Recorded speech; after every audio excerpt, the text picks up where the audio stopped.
नमस्कार सभी को भाई।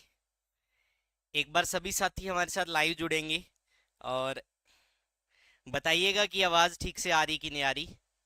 फिर सेशन की शुरुआत करेंगे और बहुत अच्छे से प्रयास रहेगा आप लोगों को पढ़ाने का और आपकी सफलता में आपके सहायक बनने का।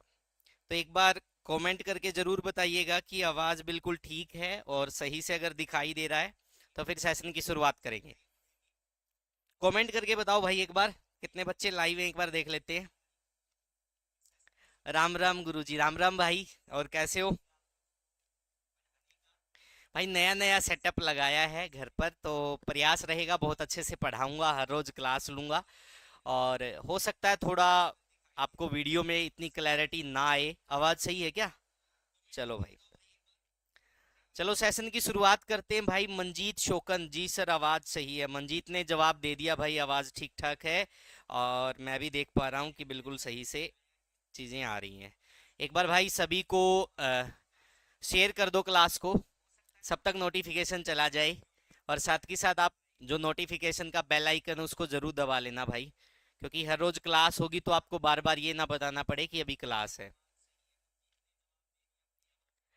चलो भाई, स्टार्ट करें फिर क्लास को। एक बार सेशन को शेयर कर दो भाई, जितने भी स्टूडेंट हमारे साथ जुड़े हैं। ठीक है, सेशन को शेयर कर दो। और बिल्कुल बेहतरीन तरीके से आज हम क्लास लेंगे और रेगुलर हमारी क्लास रहेगी। चलो भाई, सेशन की शुरुआत करते हैं और देखते हैं भाई आज का पहला क्वेश्चन। उससे पहले मैं आपको बता देता हूं भाई, जितनी भी जो पीडीएफ है, ठीक है, वो सारी की सारी पीडीएफ वो आपको इस नंबर पर मिलेगी। 95 181 98 050, ये हमारा व्हाट्सएप नंबर रहेगा। आप इस पे मैसेज छोड़ देना, जो भी क्लास की पीडीएफ होगी या आपको फ्री में कंप्लीट जितने भी सब्जेक्ट है उन सभी सब्जेक्ट की तैयारी करनी है तो वो आपको इस पे मैसेज करना है, मैं आपको जोड़ दूंगा। ठीक है भाई, चलो अभी सेशन की शुरुआत करते हैं भाई। तो आज का हमारा पहला क्वेश्चन ये रहा भाई। फटाफट से कमेंट करके बताएंगे जितने भी विद्यार्थी जुड़े हुए हैं। क्वेश्चन क्या है? हरियाणा आर्थिक सर्वेक्षण 2023-24 के अनुसार वर्तमान में हरियाणा में कितने उपमंडल है? यानी कि आपको क्या बताना भाई, सब डिवीजन की संख्या बतानी है कि हरियाणा में कुल कितने सब डिवीजन है एट प्रेजेंट। यहां पर देखो मैंने बिल्कुल लेटेस्ट लिखा हुआ है 2023-24 के अकॉर्डिंग, यानी हरियाणा सरकार के द्वारा इकोनॉमिक सर्वे जारी किया गया है। तो वो आपको बताना कि उसमें कितने उपमंडल दिए गए हैं एट प्रेजेंट। देखते भाई कौन सा बच्चा सबसे पहले कमेंट करेगा। फटाफट से कमेंट कीजिएगा भाई, मात्र 1 मिनट आपको मिलेगा, फिर मैं कंप्लीट पूरी डिटेल आपको बताऊंगा भाई। मंजीत ने बताया 74 है भाई। बीजी यादव 74, अमन ने 80 बताया। चलो भाई, पूरा का पूरा जितना भी स्टेटिक्स का पार्ट रहेगा वो सारा मैं आज आपको कवर करवाऊंगा, ताकि यहां से रिलेटेड कोई भी क्वेश्चन आए तो आपका गलत ना हो। तो ध्यान से देखिएगा भाई। अभी हम सबसे पहले शुरुआत करते हैं, हरियाणा में कुल कितने मंडल है। यहां पर मैं क्या लिख देता हूं भाई, ये बिल्कुल सारे के सारे लेटेस्ट आंकड़े रहने वाले हैं।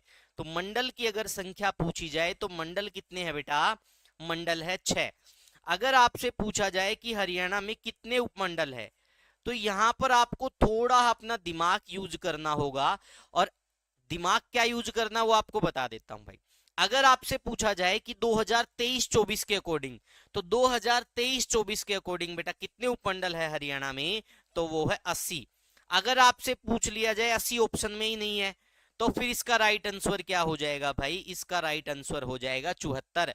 और अभी प्लस यानी कि 6 नए उपमंडल बनाए गए हैं। कौन कौन से बनाए गए हैं वो सारी डिटेल में आप लोगों को बताने वाला हूं। तो यहां पर हमारा जो उत्तर है वो क्या हो जाएगा भाई? हमारा उत्तर हो जाएगा 80। यानी कि 2023-24 में, ठीक है, आर्थिक सर्वेक्षण के अनुसार कितने उपमंडल है? 80 उपमंडल हैं। लेकिन अब इससे रिलेटेड सारा का सारा डाटा हम कवर करेंगे भाई। ध्यान से देखिएगा, मंडल 6 है, उपमंडल 80 है। अगर मैं आपसे जिलों की संख्या पूछता हूं, तो जिले कितने हैं भाई? जिले 22। कुछ महानुभाव कहेंगे कि 23 हो चुके हैं। 23 हुए नहीं है भाई, सिर्फ घोषणा हुई है, तो इस बात को आप ध्यान में रखना। ठीक है भाई, जिला कितना है? 22। ठीक है, गार्विक ढिलो भाई 74 नहीं है, 80 हो चुके हैं। आप लेटेस्ट इकोनॉमिक सर्वे पढ़ना, आपको सारी परिस्थिति का पता चल जाएगा। अगर आपसे पूछा जाए कि भाई जिले इतने हैं तो मेरे को ये बताइए कि नगर निगम कितने हैं, इस प्रकार के प्रश्न आपने देखा होगा बहुत सारे एग्जाम में पूछे गए हैं। तो बेटा अगर आपसे नगर निगम पूछा जाए तो हरियाणा में कितने नगर निगम है भाई, हरियाणा में नगर निगम है 11। अगर आपसे पूछा जाए नगर पालिका समिति कितनी है भाई, अगर आपसे पूछा जाए नगर पालिका समिति तो आप क्या जवाब दोगे भाई, अगर आपसे पूछा जाए नगर पालिका समिति तो नगर पालिका समिति कितनी है बेटा 56। अगर आपसे पूछा जाए कि कितनी नगर परिषद है तो नगर परिषद के बारे में अगर आपसे पूछा जाए तो नगर परिषद कितनी है भाई, नगर परिषद है 23 यानी कि 23 भाई।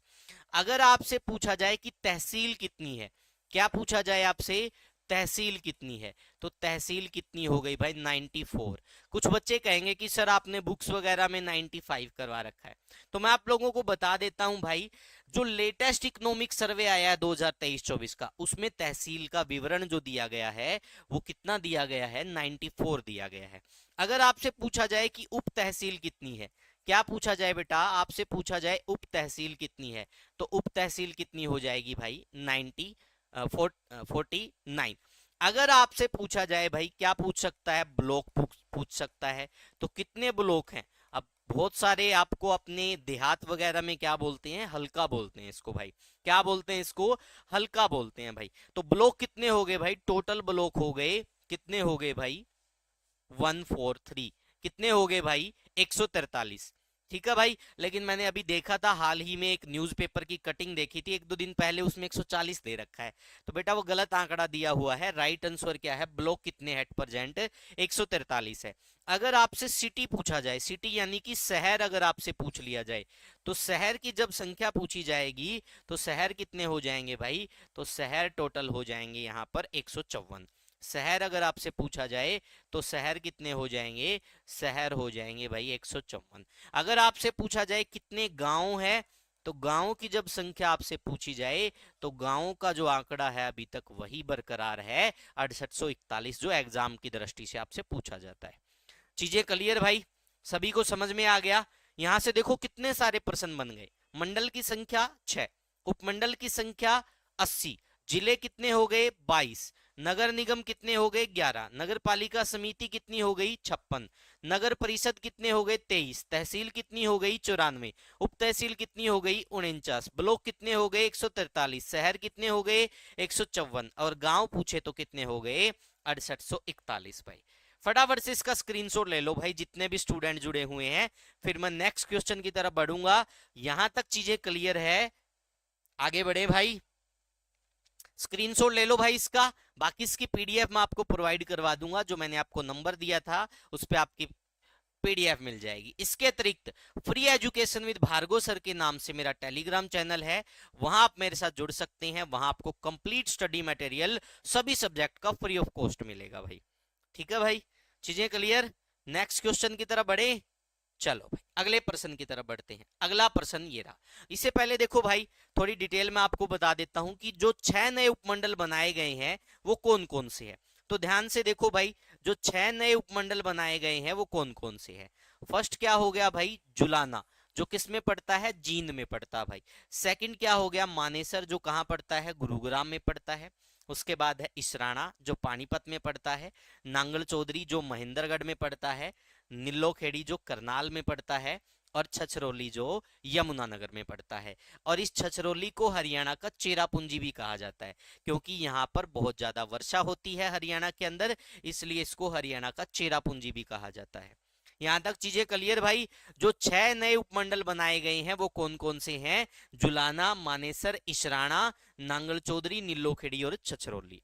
इस प्रकार के प्रश्न बेटा बहुत ध्यान से कर लेना, क्योंकि ये प्रश्न आपको उलझा के रख देंगे भाई।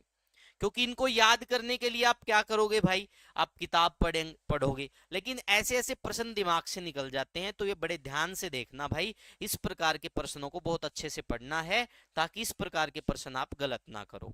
समझ में आ गया भाई, यहां तक चीजें क्लियर। टेलीग्राम लिंक भाई, लिंक की जरूरत ही नहीं है, आप free education with Bhargav sir लिखिएगा, आपका मिल जाएगा, सर्च करते ही वहां ज्वाइन कर लीजिएगा। चीजें क्लियर भाई। चलो भाई नेक्स्ट प्रश्न की तरफ बढ़ते हैं। अगला प्रश्न आप लोगों के समक्ष ये रहा, देखते हैं कौन सा बच्चा सबसे पहले जवाब देता है। चाहे आपका हरियाणा पुलिस हो, चाहे आपका ग्रुप नंबर 5657 हो, चाहे आपका नेक्स्ट सीटी हो, या फिर हरियाणा का कोई भी एग्जाम हो, उस लेवल की प्रिपरेशन करवा देंगे आपको। कभी ये नहीं सोचना पड़ेगा कि मैं हरियाणा पुलिस के लिए तैयारी करूं, मैं ग्रुप 56 के लिए तैयारी करूं, या फिर मैं अदर एग्जाम के लिए तैयारी करूं, क्योंकि मेरा एक ही मोटो होता है, आपको कंप्लीट अच्छे तरीके से तैयारी करवाना। चलो भाई, देखिएगा प्रश्न क्या है। निम्नलिखित कथनों पर विचार कीजिए। इसमें दो कथन दिए गए हैं और उसमें से पूछा गया कि कौन सा सही है, वो आपको बताना भाई। चलो भाई, देखो पहला कथन क्या है, सोनीपत हरियाणा की 4th पुलिस कमिश्नरी है, यानी चौथी पुलिस कमिश्नरी है। बी सतीश बालन सोनीपत के पहले कमिश्नर बने हैं भाई। तो फटाफट से बताइएगा इसका राइट आंसर क्या रहने वाला है। ए ऑप्शन में है केवल एक, बी ऑप्शन में है एक और दो दोनों, और सी में दिया गया है न तो एक और न ही दो, और डी में दिया गया केवल दो। बहुत बढ़िया भाई, जितने भी साथी जुड़े हुए हैं सबका कमेंट आना चाहिए, ताकि आप लोगों की भी नॉलेज लगातार बढ़ती रहे भाई। नहीं भाई, न्यू पुलिस डिस्ट्रिक्ट डब्बावाली 25वां पुलिस जिला घोषणा हुई है, ठीक है भाई। ऑन रिकॉर्ड लिखित में अभी तक कोई प्रमाण नहीं है मेरे पास, इसलिए मैं इसको नहीं बोल रहा। देखिएगा भाई, तो यहां तो चीजें क्लियर है भाई। अगर आपसे पूछ लिया जाए कि हरियाणा में कितनी पुलिस रेंज है, अगर आपसे पूछा जाए पुलिस रेंज, तो क्या बताओगे भाई, कितनी पुलिस रेंज है? फटाफट से कमेंट करके बताइएगा हरियाणा में एट प्रेजेंट कितनी पुलिस रेंज है। अगर आपसे पुलिस रेंज की पूछा जाए तो पुलिस रेंज की संख्या कितनी है बेटा? 5। अगर आपसे पुलिस कमिश्नरी पूछा जाए, क्या पूछा जाए भाई, कितनी पुलिस कमिश्नरी है, तो अगर आपसे संख्या पूछी जाए पुलिस कमिश्नरी की, तो संख्या कितनी हो जाएगी भाई? 4। हरियाणा के अंदर 4 पुलिस कमिश्नरी है। कितनी पुलिस कमिश्नरी है भाई? 4 पुलिस कमिश्नरी है। पुलिस रेंज कितनी है? 5। एक बच्चा पूछ रहा कि कितने पुलिस जिले हैं। पुलिस जिलों को लेकर आज तक भी सस्पेंस बरकरार है, क्योंकि वैसे अगर हम घोषणा के हिसाब से देखें तो 25 हो चुके हैं। कितने हो चुके हैं? 25, यानी कि 25वां पुलिस जिला डब्बावाली जो सिरसा के अंदर पड़ता है, उसकी घोषणा हो चुकी है। लेकिन भाई बहुत सारे ऐसे प्रश्न हैं जो आपके दिमाग की धज्जियां उड़ा देंगे, तो ज्यादा गहराई में जाने की जरूरत नहीं है, क्योंकि कई बार क्या होता है, विवादास्पद प्रश्न आ जाते हैं। तो हम सिर्फ इतना याद रखेंगे कि भाई 25वां पुलिस जिला जो बनाने की घोषणा हुई है वो डब्बावाली सिरसा की हुई है, ठीक है। तो पुलिस रेंज कितनी हो गई? 5। पुलिस कमिश्नरी कितनी हो गई भाई? 4। अब देखते हैं वो 4 पुलिस कमिश्नरी कौन कौन सी है। तो गुरुग्राम, पंचकुला, फरीदाबाद और सोनीपत। यानी आपसे पूछा जाए कितनी पुलिस कमिश्नरी? 4। 4 कौन कौन सी हो गई भाई? गुरुग्राम, पंचकुला, सोनीपत और फरीदाबाद। अगर आपसे पूछ लिया जाए ये दोनों वाले कथन, तो ये भी सही है और ये भी सही है। चौथी पुलिस कमिश्नरी या फिर नवीनतम पुलिस कमिश्नरी सोनीपत बनी है, और इसका पहला जो कमिश्नर था वो सतीश बालन बना था। तो यहां पर राइट आंसर क्या हो जाएगा बेटा? 1 और 2 दोनों हो जाएगा। क्या हो जाएगा भाई? 1 और 2 दोनों हो जाएगा। समझ में आ गया भाई? यहां तक चीजें क्लियर। पुलिस रेंज 5, पुलिस कमिश्नरी 4, चौथी पुलिस कमिश्नरी बनी सोनीपत, इसके पहले कमिश्नर बने सतीश बालन।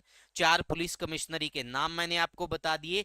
अब मैं थोड़ा और डिटेल बताऊंगा, ताकि इससे अलग कोई क्वेश्चन आए तो आप वो क्वेश्चन गलत ना करो। समझ में आ गया भाई? ये देखिएगा भाई, बाकी की सारी डिटेल आप लोगों के सामने है भाई, बड़े ध्यान से देखिएगा, यहां से प्रश्न आने के चांसेस ज्यादा बन जाते हैं। देखिएगा भाई, देखो क्या लिखा हुआ है। पुलिस कमिश्नरी का सबसे बड़ा पुलिस अधिकारी पुलिस कमिश्नर आयुक्त, आईजीपी रैंक या उससे ऊपर का, या फिर आईपीएस अधिकारी होगा, ठीक है भाई। गार्विक ढिल्लो भाई, मैं ऑन रिकॉर्ड बात करता हूं, अगर लिखित में कोई रिकॉर्ड है तो मैं आपको जरूर बताऊंगा, लेकिन एट प्रेजेंट सिर्फ घोषणा हुई है 5वीं पुलिस कमिश्नरी जज्जर को बनाने की, ठीक है भाई, ऑन रिकॉर्ड नहीं है। तो देखिएगा भाई, पुलिस कमिश्नरी किसी रेंज के अंतर्गत नहीं आती। ये वाला जो फैक्ट है वो बहुत इंपॉर्टेंट है, क्योंकि इस प्रकार के प्रश्न आगामी एग्जाम में पूछे जा सकते हैं भाई। उसके बाद देखेंगे हरियाणा की पहली व सबसे बड़ी पुलिस कमिश्नरी कौन सी है बेटा? गुरुग्राम है। कब बनी? 8 जून 2007 को। कितने पुलिस थाने इसके अंदर? 36 पुलिस थाने। कितने पुलिस थाने हैं भाई? 36 पुलिस थाने हैं। तो सबसे पहली पुलिस कमिश्नरी गुरुग्राम बनी कब? 2007 में। और सबसे बड़ी पुलिस कमिश्नरी भी गुरुग्राम। उसके बाद हरियाणा की दूसरी पुलिस कमिश्नरी बनी फरीदाबाद। कब बनी? 2009 में। कितने थाने हैं? 25 थाने हैं भाई। इसके बाद तीसरी पुलिस कमिश्नरी बनी पंचकुला। कब बनी? 2011 में। कितने थाने हैं? 9 थाने हैं। इसके बाद देखिएगा हरियाणा की नई पुलिस कमिश्नरी या फिर चौथी पुलिस कमिश्नरी कौन सी बनी? सोनीपत। कब बनी? 31/12/2022 को। और कितने पुलिस थाने हैं? 15 पुलिस थाने हैं। इस प्रकार के प्रश्न आपसे पूछे जा सकते हैं। तो जितने भी प्रश्न यहां पर पुलिस से रिलेटेड बन रहे थे पुलिस कमिश्नरी के, वो मैंने सारे कवर करवा दिए। और ऐसे ही मैं आपको एक क्वेश्चन से लगभग सारा का सारा उससे रिलेटेड डाटा करवाता रहूंगा। चीजें क्लियर भाई? हो गया। इसकी पीडीएफ मैंने आपको पहले भी बता दिया। अगर आपको पीडीएफ चाहिए इनकी तो मेरा व्हाट्सएप नंबर रहने वाला है भाई 95 181 98 050 भाई। आप इससे पे व्हाट्सएप पे मैसेज कर देना, पीडीएफ लिख देना, आपको पीडीएफ प्रोवाइड करवा दी जाएगी भाई। चीजें क्लियर? चलो भाई नेक्स्ट क्वेश्चन की तरफ बढ़ते हैं भाई। अगला प्रश्न देखते हैं भाई, बहुत बढ़िया प्रश्न है। हरियाणा में चिश्ती सिलसिला किसने स्थापित किया था? बहुत बढ़िया प्रश्न है भाई। देखते हैं कौन सा बच्चा जवाब देगा। फटाफट से कमेंट करके बताइएगा। और साथ के साथ ये भी बताइएगा कि आपको क्वेश्चन कैसे लग रहे हैं। जो पढ़ा रहा हूं वो आपको समझ में आ भी रहा है या फिर ऊपर से जा रहा है? क्योंकि बहुत जरूरी है, मुझे भी अपनी स्किल में थोड़ा सुधार करना होगा। काफी समय बाद मैं आप लोगों के साथ इंटरेक्ट हुआ हूं यानी जुड़ा हूं, तो मुझे भी जरूरी है कि थोड़ा थोड़ा सुधार करना होगा। फटाफट से बताइएगा भाई इसका राइट आंसर क्या रहने वाला है एक बार। बहुत बढ़िया भाई। बीजी यादव ने सी बताया है, सोमवीर सुरान ने फरीद बताया भाई। देखते हैं भाई इसका सही उत्तर क्या है। जितने भी साथी जुड़े हैं कमेंट करके जरूर बताइएगा। बहुत ही बढ़िया प्रश्न है भाई। ऐसे ऐसे प्रश्न एग्जाम में बार बार रिपीट होते हैं भाई। चलो भाई अभी मैं इसके उत्तर के बारे में आपको बता देता हूं, ज्यादा आपको इंतजार नहीं करना पड़ेगा। सबसे पहले मैं आपको बता देता हूं चिश्ती सिलसिला क्या होता है। चिश्ती सिलसिला एक प्रकार से एक सूफी संप्रदाय है। क्या है भाई? एक सूफी संप्रदाय है। और इसकी जो शुरुआत है वो मोइनुद्दीन चिश्ती ने की थी, जो मोहम्मद गोरी के साथ आया था। किसने की थी भाई इसकी शुरुआत? मोइनुद्दीन चिश्ती ने, जो मोहम्मद गोरी के साथ आया था। लेकिन यहां पर प्रश्न पूछा गया कि हरियाणा में इसकी शुरुआत किसने की? तो बेटा हरियाणा में जो इसकी शुरुआत है वो शेख फरीद ने की थी। किसने की थी भाई? शेख फरीद ने की थी। पूरी डिटेल बताऊंगा भाई। किसने की थी भाई इसकी शुरुआत? शेख फरीद। ध्यान से देखिएगा यहां से कितने प्रश्न बनेंगे भाई। इसकी शुरुआत किसने की थी भाई? शेख फरीद ने। किसने की थी भाई? शेख फरीद। इस शेख फरीद का नाम पूछा जाता भाई, एग्जाम में आए हुए प्रश्न है। तो इसका नाम क्या था भाई? इसका नाम था फकरुद्दीन सकरागंज। इसका नाम क्या था भाई? फकरुद्दीन शकरागंज। क्या नाम था भाई इसका? फकरुद्दीन सकरागंज। ये एग्जाम में आया हुआ प्रश्न है, कभी सोचो कि मैं मेरी तरफ से बना रहा हूं। समझ में आ गया भाई? शेख फरीद का नाम क्या था? फकरुद्दीन सकरागंज भाई। इसके अतिरिक्त आपसे पूछा जा सकता है इस शेख फरीद का मकबरा कहां है? हरियाणा के अंदर इसका मकबरा। तो अगर आपसे इसका मकबरा पूछा जाए तो इसका मकबरा कहां है भाई? हरियाणा के अंदर है फरीदाबाद में। कहां है भाई इसका मकबरा? हरियाणा के अंदर है फरीदाबाद में। ये आपसे पूछा जा सकता भाई शेख फरीद का मकबरा हरियाणा में कहां है? तो वो फरीदाबाद में है। ठीक है भाई। इसी ने हरियाणा में क्या किया था? चिश्ती सिलसिले की शुरुआत की थी। लेकिन अगर इंडिया की बात आ जाए तो इंडिया में मोइनुद्दीन चिश्ती ने की थी, जो मोहम्मद गोरी के साथ आया था। ठीक है भाई। उसके बाद क्या पूछा जाता भाई? उसके बाद ये प्रश्न पूछा जाता है कि ऐसा कौन सा सूफी संत था, ठीक है भाई, जिसकी वाणियों को गुरु ग्रंथ साहिब में सम्मान पूर्वक स्थान दिया गया है। तो गुरु ग्रंथ साहिब के अंदर है, ठीक है भाई, फकरुद्दीन सकरागंज की जो वाणी है उसको सम्मान पूर्वक सम्मान दिया गया है। ठीक है भाई, उनको यानी कि उसमें लिखा गया है। साथ के साथ चीजें क्लियर भाई? यहां तक सारी चीजें समझ में आ गई। इसके मकबरे के बारे में पता चल गया, इसके नाम के बारे में पता चल गया, इसने हरियाणा में चिश्ती सिलसिला स्टार्ट किया। इसके अतिरिक्त एक प्रश्न यहां से क्या पूछा जाता है, यहां से एक प्रश्न और पूछते हैं बहुत जबरदस्त वाला, कि इसने कहां पर सूफी संप्रदाय के लिए शिक्षा का केंद्र स्थापित किया था।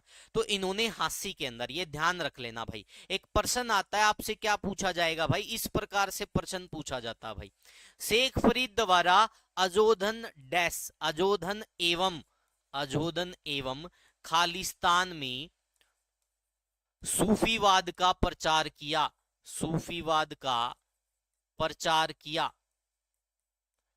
तो भाई अजोधन और हांसी के अंदर, अजोधन और हांसी के अंदर शेख फरीद ने क्या किया था भाई, सूफीवाद का प्रचार किया था। और 12वीं शताब्दी में इन्होंने हांसी के अंदर क्या किया था भाई, सूफीवाद के लिए एक शिक्षा प्रचार केंद्र हम कह सकते हैं यहां पर खोला था।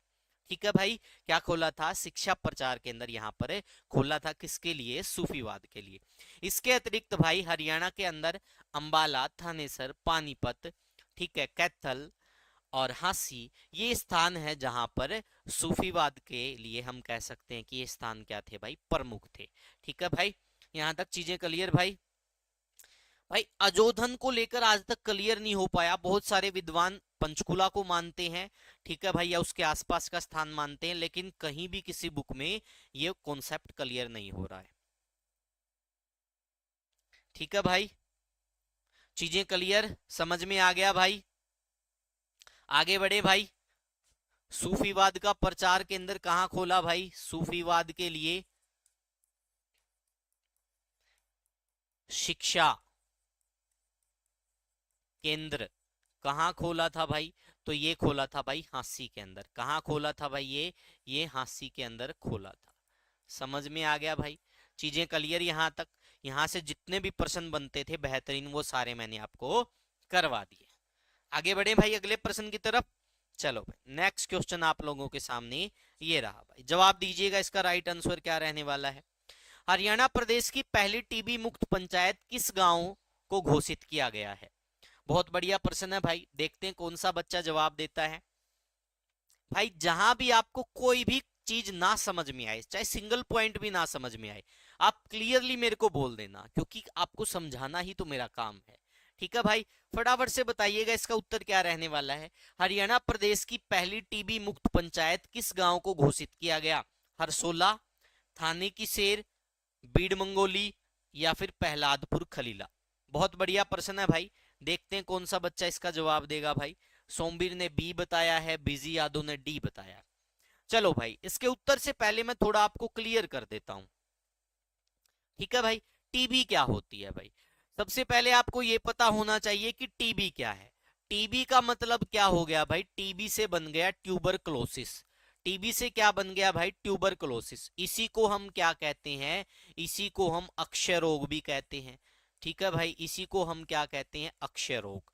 ठीक है भाई, लेकिन एब्रोड कंट्रीज में इसको कोच डिजीज भी बोला जाता है, क्योंकि टीबी की जो खोज है वो रॉबर्ट कोच ने की थी, ये ध्यान रख लेना भाई। टीबी की खोज किसने की थी, रॉबर्ट कोच ने की थी, इसलिए इसको कोच डिजीज भी बोला जाता है विदेशों के अंदर भाई। ठीक है, ये अक्षय रोग हो गया। इसके होने का जो कारण होता है वो क्या होता है भाई, वो बैक्टीरिया होता है। इसके होने का कारण क्या होता है भाई, बैक्टीरिया होता है। ये माइकोबैक्टीरियम ट्यूबरक्लोसिस के कारण होती, किसके कारण होती है, माइकोबैक्टीरियम ट्यूबरक्लोसिस के कारण होती है। अब मैं आपसे यहां पे ये पूछूं कि टीबी कितने टाइप की होती है, तो बेटा टीबी 2 टाइप की होती है। फर्स्ट कौन सी होती है भाई, फर्स्ट टीबी होती है पल्मोनरी।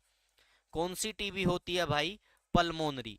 ठीक है भाई, और सेकंड टीबी कौन सी होती है भाई, सेकंड होती है एक्स्ट्रा पल्मोनरी। सेकंड कौन सी होती है भाई, एक्स्ट्रा पल्मोनरी। ध्यान रख लेना भाई, टीबी के 2 प्रकार होते हैं। पल्मोनरी, पल्मोनरी वो टीबी होती है जो फेफड़ों से संबंधित होती है, यानी कि बलगम आता है खांसी में।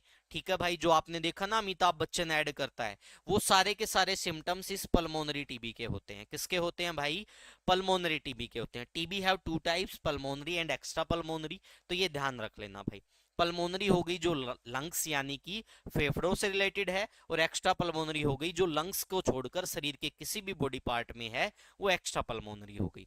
अब आपको पता ही होगा बचपन में एक टीका लगता है जन्म के समय भाई, वो कौन सा टीका लगता है? बीसीजी का टीका लगता है। जो किसकी रोकथाम के लिए लगता है भाई? बीसीजी का टीका। ये बीसीजी का टीका लगता भाई किसकी रोकथाम के लिए? टीबी की रोकथाम के लिए। किसकी रोकथाम के लिए? टीबी की रोकथाम के लिए। ठीक है भाई, इसको नस्तर भी बोला जाता है, देसी भाषा में क्या बोलते हैं इसको? नस्तर बोलते हैं भाई। ठीक है, अब बीसीजी क्या हो गया? Bacillus Calmette Guerin. ठीक है भाई, बीसीजी की फुल फॉर्म पूछ ले तो बैसिलस कालमेटिक ग्यूरिन इसकी क्या है? फुल फॉर्म है। इसके अतिरिक्त मैं आपको बता देता हूं भाई, भारत को टीबी मुक्त या फिर कब तक टारगेट रखा गया भाई? टारगेट तो 2025 तक रख लिया गया। ठीक है भाई, लेकिन ओवरऑल सभी कंट्रीज का जो टारगेट है वो 2030 तक का है। लेकिन भारत ने क्या सोचा भाई? हम 2025 तक टीबी फ्री हो जाएंगे और उसके बाद क्या होता भाई? हमें क्या मिल जाएगा? एक सर्टिफिकेट मिल जाएगा। 2030 तक हम इस पर पूर्ण रूप से काबू पा लेंगे। चीजें क्लियर भाई? ठीक है, विजन क्या रखा इसको खत्म करने का? 2025 तक। क्या होता है? अक्षय रोग या कोच डिजीज किसके कारण होती है? बैक्टीरिया के कारण। इससे की रोकथाम के लिए टीका कौन सा लगता है? बीसीजी का लगता है भाई। ठीक है, कितने प्रकार की होती है? 2 प्रकार की, पल्मोनरी एंड एक्स्ट्रा पल्मोनरी। अब आपसे पूछा जा सकता है कि पहली टीबी मुक्त पंचायत कौन सी हो गई? तो थाने की सेर। और ये थाने की सेर कहाँ पड़ती है बेटा? ये पड़ती है पंचकुला के अंदर। इस प्रकार के प्रश्न आपसे पूछा जा सकता है कि ये कहाँ पड़ती है? ये थाने की सेर पड़ती है पंचकुला डिस्ट्रिक्ट के अंदर। कहाँ पर पड़ती है भाई? पंचकुला के अंदर पड़ती है। चीजें क्लियर भाई?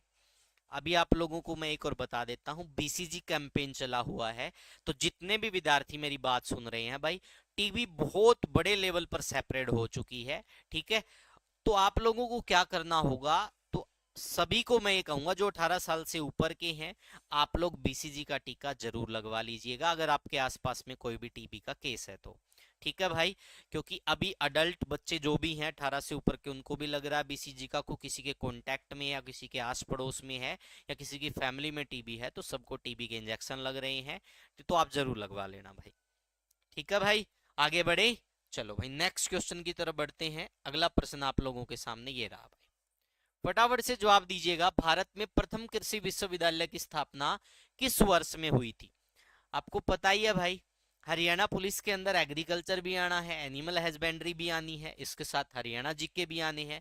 ठीक है भाई, और जितने भी 56-57 के अंदर न्यू सब्जेक्ट आने हैं, तो मेरा प्रयास रहेगा एक मिक्स क्लास ली जाए ताकि सभी की आपकी तैयारी हो जाए भाई। फटाफट से बताइएगा, भारत में प्रथम कृषि विश्वविद्यालय की स्थापना किस वर्ष हुई थी? बहुत ही अच्छा प्रश्न है भाई। ठीक है, देखते हैं भाई कितने बच्चे जवाब देंगे। 1950 के अंदर, 1957 के अंदर, या 1960 के अंदर, या फिर 1965 के अंदर भाई। बहुत बढ़िया भाई। भाई जो भी बच्चा क्लास लगाएगा, मैं ये गारंटी दे सकता हूँ कि मेरा कंटेंट जो है मैं उस पर काम करता हूँ, आपको औरों से ज्यादा मिलेगा और उससे बेहतर मिलेगा। लेकिन अगर आप ये सोच के क्लास लगाओ कि मैं मजाक करवाऊंगा और आपका टाइम वेस्ट करवाऊंगा, तो भाई ऐसा पॉसिबल नहीं है। यहाँ पर अच्छे से पढ़ाई होगी और जो पढ़ने वाले स्टूडेंट है वो डेली लाइव क्लास में जुड़ते रहना भाई। चलो भाई, इसका जो राइट आंसर है वो राइट आंसर क्या रहने वाला है? 1960। ठीक है भाई, 1960 के अंदर, ठीक है भाई, भारत में जीबी पंत, ठीक है भाई, वल्लभ भाई पंत के नाम से क्या हुआ था भाई? वल्लभ भाई पंत के नाम से कृषि विश्वविद्यालय खोला गया था। कृषि एवं तकनीकी विश्वविद्यालय, जो कहाँ खोला गया था? पंतनगर में खोला गया था। कहाँ खोला गया था भाई? पंतनगर में खोला गया था। और जो ये पंतनगर है, पहले कहाँ पड़ता था? यूपी में पड़ता था, लेकिन वर्तमान में कहाँ पड़ता है? उत्तराखंड में पड़ता है। कब खोला गया था भाई? ठीक है, 1960 में जीबी पंत के नाम से खोला गया था भाई, गौरव वल्लभ पंत के नाम से। ठीक है, गौरव वल्लभ पंत कृषि एवं तकनीकी विश्वविद्यालय, जवाहरलाल नेहरू की ये देन थी भाई, उन्हीं के द्वारा इनका इनोग्रेशन किया गया था। ठीक है, तो कब भाई? 1960 के अंदर। और कहाँ खोला गया? पंतनगर में। पहले पंतनगर कहाँ पड़ता था? यूपी में पड़ता था, लेकिन एट प्रेजेंट ये कहाँ पर पड़ता है? उत्तराखंड के अंदर पड़ता है। कहाँ पड़ता है ये? उत्तराखंड के अंदर पड़ता है। चीजें क्लियर भाई? समझ में आ गया यहाँ तक? आगे बढ़े अगले प्रश्न की तरफ। यहाँ तक किसी को कोई समस्या तो नहीं? चलो भाई नेक्स्ट क्वेश्चन की तरफ बढ़ते हैं। अगला प्रश्न आप लोगों के समक्ष ये रहा भाई, अग्निपथ योजना कब शुरू हुई थी? बहुत ही बढ़िया प्रश्न है भाई, सेशन को शेयर करते रहिएगा साथ के साथ, ताकि ज्यादा से ज्यादा पढ़ने वाले स्टूडेंट ऐड हो सके। बहुत बढ़िया प्रश्न है भाई। पूछा क्या गया, अग्निपथ योजना, जो अग्निवीर को लेकर आपको पता बहुत बड़ा इश्यू बना हुआ है, वही योजना क्या है भाई, वही योजना है अग्निपथ योजना। ठीक है भाई, इस प्रकार के प्रश्न आ सकते हैं क्योंकि जो बर्निंग इश्यू होता है वो कॉम्पिटिटिव एग्जाम में आ सकता है भाई। अग्निपथ योजना कब शुरू हुई थी? ए ऑप्शन दिया गया 22 मार्च 2021, बी ऑप्शन दिया गया 15 जनवरी 2021, सी ऑप्शन दिया गया 25 दिसंबर 2019 और डी ऑप्शन दिया गया 14 जून 2022। बहुत ही बढ़िया प्रश्न है भाई, देखते हैं कितने बच्चे इसका जवाब दे पाएंगे, फटाफट से कमेंट करके बताइएगा भाई। एक बार जितने भी स्टूडेंट जुड़े हुए हैं सभी अपने अपने व्हाट्सएप स्टेटस के ऊपर अपनी क्लास का लिंक लगा दीजिए भाई, ताकि ज्यादा से ज्यादा बच्चे जुड़े भाई। मैं समझ सकता हूँ कम बच्चे जुड़ते हैं, क्योंकि मेरे साथ जो जुड़ता है वास्तव में वही जुड़ता है जिसके अंदर कामयाब होने का जुनून होता है। देखिएगा भाई, अग्निपथ योजना ये वही अग्निवीर वाला इशू है भाई जो आजकल बहुत बड़े लेवल पर फैला हुआ था। ठीक है भाई, तो देखिएगा, सबसे पहले मैं आपको बता देता हूं 22 मार्च 2021 को स्टार्ट हुई जल शक्ति अभियान, जल शक्ति अभियान कैच द रेन।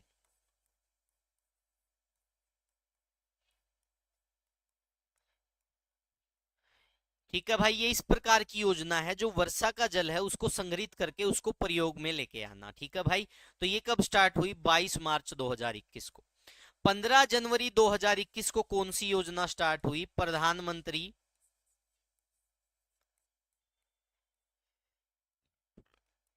प्रधानमंत्री विकास कौशल योजना, PMKVY। ठीक है भाई, विकास कौशल योजना ये कब स्टार्ट हुई भाई, ये स्टार्ट हुई 15 जनवरी 2021 को। यानी जो व्यक्ति कम पढ़े लिखे हैं, ठीक है भाई, तो उनके लिए उनकी स्किल के आधार पर, ठीक है, ये योजना स्टार्ट की गई ताकि वो अपनी स्किल के आधार पर अच्छे लेवल पर काम कर सके और उनको अच्छा पैसा मिले। उसके बाद 25 दिसंबर 2019 को स्टार्ट की गई अटल भू योजना, या भू अटल योजना हम कह सकते हैं। ये योजना स्टार्ट की गई थी भाई, जो भूमिगत पानी है भाई, उस भूमिगत पानी का अधिक से अधिक सोर्स यानी उसके स्रोत को बढ़ावा देने के उद्देश्य से। और 14 जून 2022 को जो योजना स्टार्ट की गई वो कौन सी योजना थी भाई, वो थी अग्निपथ योजना। कौन सी योजना थी भाई, अग्निपथ योजना। कौन सी योजना थी वो, अग्निपथ योजना। ठीक है भाई, जो अग्निवीर वाला कॉन्सेप्ट है ना, 4 साल फौज के अंदर नौकरी वाला, जिसको लेकर बहुत हाहुल्ले इस देश के अंदर मचे हैं, तो वो योजना का नाम क्या है, वो अग्निपथ योजना, उसी के अंतर्गत अग्निवीर आता है। ठीक है भाई, समझ में आ गया सभी को, चीजें क्लियर, आगे बढ़े। ये जितनी भी योजनाएं हैं सारी की सारी महत्वपूर्ण है, इसलिए मैंने इनको करवाया है। ठीक है भाई, चलो भाई नेक्स्ट क्वेश्चन की तरफ बढ़ते हैं। अगला प्रश्न आप लोगों के समक्ष ये रहा भाई, एनडीआरआई इज लोकेटेड एट, ठीक है भाई, फटाफट से बताइएगा ये एनडीआरआई हरियाणा में कहां पर स्थित है। बहुत बढ़िया प्रश्न है भाई, जितने भी साथी जुड़े हुए हैं सभी का कमेंट आना चाहिए ताकि साथ के साथ क्लियर होता रहे। बहुत बढ़िया भाई, देखते हैं सबसे पहले कौन सा बच्चा जवाब देता भाई, मैं भी देख लेता हूं साथ के साथ। एनडीआरआई कहां पर स्थित है, फटाफट से बताइएगा भाई।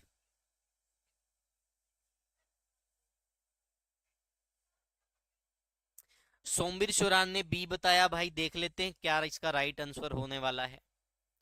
ये वही है भाई, अगर मैं इसको हिंदी में लिख देता तो नेशनल डेयरी रिसर्च इंस्टीट्यूट, राष्ट्रीय डायरी अनुसंधान संस्थान। ठीक है भाई, तो आपको मैं बता देता हूं भाई, एनडीआरआई है। एनडीआरआई कहां पर स्थित है भाई, एनडीआरआई है करनाल के अंदर। ठीक है भाई, ये एनडीआरआई कब बना था भाई, 1923 में बना था। तब इसका मुख्यालय कहां था, बेंगलुरु के अंदर था। कहां था भाई इसका मुख्यालय तब, बेंगलुरु में। लेकिन करनाल में इसको कब शिफ्ट कर दिया गया, इसके मुख्यालय को 1955 में करनाल में इसको शिफ्ट कर दिया गया। ठीक है भाई, इसके अतिरिक्त एक मृदा लवणता अनुसंधान केंद्र भी है जो 1969 में बना था, वो भी करनाल के अंदर है। मृदा लवणता अनुसंधान केंद्र वो भी कहाँ है, करनाल के अंदर है। चीजें क्लियर भाई, समझ में आ गया। एनडीआरआई मोस्ट इंपोर्टेंट क्वेश्चन है, ठीक है भाई। अब हम पढ़ेंगे इसके साथ साथ एनडीआरआई की फुल डिटेल भी पढ़ेंगे, और जितने भी इंस्टीट्यूट्स हैं जो आ सकते हैं किस बिहाफ पे भाई, एनिमल हस्बेंड्री के आधार पर आपसे पूछे जा सकते हैं, ठीक है भाई। जैसे ऊंट अनुसंधान केंद्र हो गया, बकरी वाला हो गया, तो वो सारे के सारे कवर करवाऊंगा, क्योंकि ये प्रश्न हरियाणा पुलिस में आने की प्रबल संभावना है। समझ गए भाई, यहां तक चीजें क्लियर भाई। चलो अब इसकी थोड़ी डिटेल कर लेते हैं, ध्यान से देखिएगा। राष्ट्रीय डेयरी अनुसंधान संस्थान यानी कि शॉर्ट फॉर्म हो गई एनडीआरआई, कहां पर है? करनाल के अंदर है भाई ये, ठीक है। यहां पर कब इसका मुख्यालय आया? 1955 में। फुल फॉर्म क्या हो गई? National dairy research institute. क्या हो गई भाई इसकी फुल फॉर्म? है नेशनल डेयरी रिसर्च इंस्टीट्यूट। अब देखिएगा भाई, इसकी स्थापना imperial institute of animal husbandry and dairying के रूप में 1923 में कहां पर हुई थी? बेंगलुरु में हुई थी। कहां पर हुई थी भाई? बेंगलुरु के अंदर हुई थी, ठीक है भाई। महात्मा गांधी व मदन मोहन मालवीय ने 1927 में इस संस्थान में ट्रेनिंग ली थी भाई, ठीक है। उसके बाद देखते हैं कि 1936 के अंदर इसका नाम बदलकर इंपीरियल डेयरी इंस्टीट्यूट रखा गया, और 1947 में इसका नाम बदलकर क्या रख दिया गया? राष्ट्रीय डेयरी अनुसंधान संस्थान रख दिया गया भाई। क्या रख दिया गया? राष्ट्रीय डेयरी अनुसंधान संस्थान। 1955 में इस संस्थान का मुख्यालय करनाल में स्थापित कर दिया गया, और 1989 में इसको विश्वविद्यालय का दर्जा प्राप्त हो गया। किसका दर्जा प्राप्त हो गया भाई? विश्वविद्यालय का दर्जा प्राप्त हो गया, यानी यूनिवर्सिटी का दर्जा प्राप्त हो गया। हो गया भाई, यहां तक चीजें क्लियर, समझ में आ गई सारी बातें। चलो भाई नेक्स्ट बढ़ते हैं, ये सारे के सारे इंपोर्टेंट फैक्ट थे। इसके बाद देखते हैं भाई, पूर्वी क्षेत्र स्टेशन कल्याणी, इसका कहाँ है? पश्चिम बंगाल 1964 में। दक्षिण का जो मूल केंद्र है वो बेंगलुरु में। संस्थान का संचालन है वो कृषि विभाग से लेकर भारतीय कृषि अनुसंधान परिषद को सौंपा गया। ये वाला जो प्रश्न है भाई, ये वाला प्रश्न एग्जाम में पूछा जा चुका है। आप ये कहोगे कि सर मोटा मोटा पढ़ा दीजिए, ऐसा पढ़ा दीजिए सीधा पेपर में आ जाए। कई बार ऐसे प्रश्न पूछे जाते हैं जो थ्योरी में से उठाए जाते हैं। ये प्रश्न पूछा गया था भाई कॉम्पिटिटिव एग्जाम में, कि इसका जो, ठीक है भाई, विभाग का संचालन है वो कौन कर रहा है? भारतीय कृषि अनुसंधान परिषद इसका क्या कर रहा है? संचालन कर रहा है। किसका? एनडीआरआई का भाई। संस्थान के वैज्ञानिकों ने भैंस की पूंछ से गणतंत्र एक नाम का एक कटड़ा व कर्णिका नाम की एक कटड़ी, इसके अलावा गरिमा कटड़ी, नूरी पश्मीना बकरी, श्रेष्ठ बछड़ा, महिमा गरिमा भैंस की बछड़ी, श्रवण बछड़ा, पूर्णिमा कटड़ी, रजत कटड़ा, ललिमा कटड़ी, गामिनी बछड़ी के आईवीएफ यानी टेस्ट ट्यूब बेबी, ठीक है भाई, की तकनीक से क्या किया गया है भाई? क्लोन तैयार किए गए हैं। इस नाम के सारे क्लोन तैयार किए गए हैं, ठीक है भाई। तो समझ में आ गया सारी चीजें, यहां तक क्लियर। ये आपको पीडीएफ में वैसे ही मिल जाएगा, जितने भी इंपोर्टेंट फैक्ट हैं सारे के सारे कवर है। चलो भाई अब हम पढ़ेंगे जितने भी एनिमल हस्बेंड्री के हिसाब से जितने भी इंस्टीट्यूट बनेंगे जो हरियाणा पुलिस में आने की प्रबल संभावना, वो सारे कवर करेंगे। देखिएगा भाई, केंद्रीय बकरी अनुसंधान संस्थान मखदूम के अंदर है। ये कहां पड़ता है? उत्तर प्रदेश में पड़ता है। कहां पड़ता है बेटा? ये उत्तर प्रदेश में। अगर हम देखेंगे तो इसकी शॉर्ट फॉर्म क्या हो गई? CIRG, central institute of research on goats, यानी बकरियों के ऊपर रिसर्च संस्थान है, ठीक है भाई। वो कहां है? वो है मखदूम में भाई। समझ गए यहां पर। उसके बाद देखेंगे राष्ट्रीय ऊंट अनुसंधान केंद्र, ये कहां पर है? बीकानेर में। और बीकानेर कहां पड़ता है? राजस्थान में। इसकी शॉर्ट फॉर्म हम देखेंगे भाई NRCC, national research centre on camel, ठीक है भाई। चीजें क्लियर। उसके बाद देखेंगे केंद्रीय भेड़ एवं ऊन अनुसंधान संस्थान, ये कहां है? अबीकानगर में, जो कहां पड़ता है? राजस्थान में। इसकी शॉर्ट फॉर्म हम देखेंगे CSWRI, सेंट्रल सीप एंड वूल रिसर्च इंस्टीट्यूट। ये जितने भी प्रश्न है भाई हरियाणा पुलिस वाले देख लो भाई, यहां से प्रश्न आएगा ही आएगा। हरियाणा पुलिस ने यूपी पुलिस वाले भी देख लो, यहां से प्रश्न आएगा ही आएगा। चलो भाई इससे आगे देखते हैं, कुछ और महत्वपूर्ण इंस्टीट्यूट लिखे मैंने। केंद्रीय मवेशी अनुसंधान संस्थान, ये कहां है? मेरठ में। मेरठ कहां पड़ता है? उत्तर प्रदेश में। CIRC, central institute for research on cattle भाई, ठीक है। इसके बाद देखेंगे भारतीय पशु चिकित्सा अनुसंधान संस्थान, ये इज्जत नगर में है, ये उत्तर प्रदेश में पड़ता है भाई। इसके बाद देखेंगे भाई इसकी शॉर्ट फॉर्म देख लेते हैं, IVRI। फुल फॉर्म हो गई इंडियन वेटनरी रिसर्च इंस्टीट्यूट। उसके बाद देखेंगे भाई केंद्रीय पक्षी अनुसंधान संस्थान, ये भी कहाँ पड़ता है, इज्जत नगर में, जो उत्तर प्रदेश में है। CARI इसकी शॉर्ट फॉर्म है, और सेंट्रल एवियन रिसर्च इंस्टीट्यूट। जितने भी प्रश्न मैं आपको करवा रहा हूं, प्रश्न एक होता है लेकिन मैं उससे कम से कम 10 से 12 प्रश्न और निकाल के ला रहा हूं। तो मेरी क्लास में ये मत सोचिएगा कि मैं आपको एक प्रश्न पढ़ा रहा हूं, उसको 10 से या 12 से मल्टीपल कर दीजिएगा, ठीक है भाई। और सारे वो प्रश्न रहेंगे जो एग्जाम की दृष्टि से महत्वपूर्ण रहेंगे, और ऐसे रहेंगे जिसकी तरफ दूसरे पढ़ाने वालों का कम ध्यान जाता है। हो गया भाई, आगे बढ़ते हैं, देख ले। नेक्स्ट प्रश्न आप लोगों के सामने ये रहा भाई, फटाफट से जवाब दीजिएगा, देखते हैं कितने विद्यार्थी इसका जवाब देते हैं भाई। तब तक मैं एक बार पानी पी लेता हूं थोड़ा सा। इसका जवाब दीजिएगा, एक गिलास पानी का दियो।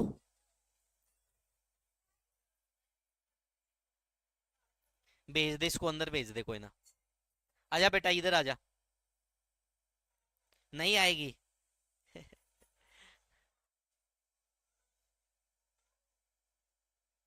फटाफट से बताइएगा भाई इसका राइट आंसर क्या रहने वाला है। निम्न में से कौन सा भारत और विश्व का एकमात्र तैरता हुआ राष्ट्रीय उद्यान है। बहुत बढ़िया प्रश्न है भाई, देखते कौन सा बच्चा जवाब देगा।